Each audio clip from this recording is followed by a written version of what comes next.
I wear a lot of hats. I'm the maintenance manager here. I'm also the official, unofficial building historian. If you go about a mile and a half on further west of here, up on the hill, you'll see the Gunsmoke campgrounds. About the location of the original Dodge City.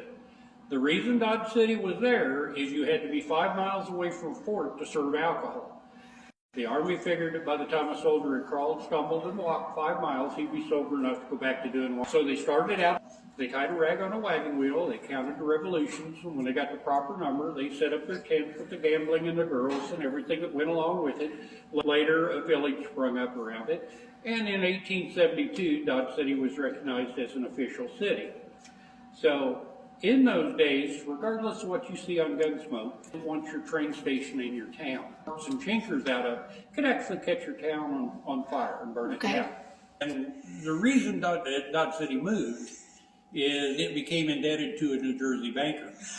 He owned the land, but he didn't own the buildings. So before he could show up and foreclose on the town, they hooked onto the buildings and drug them to the current location of Dodge Really? City. And this happened a whole bunch in the Old West. Originally opened, we had 12 hotel rooms, 1 bathroom. Okay. Reached to the end of the building and added that second story on over the train station. When they did that, they added a unique feature, and that's known as Jack and Jill's, and that's where 2 rooms would share a bathroom. Okay. We have restored 1 hotel room upstairs to be periodically correct. That room would have cost you 10 cents a night.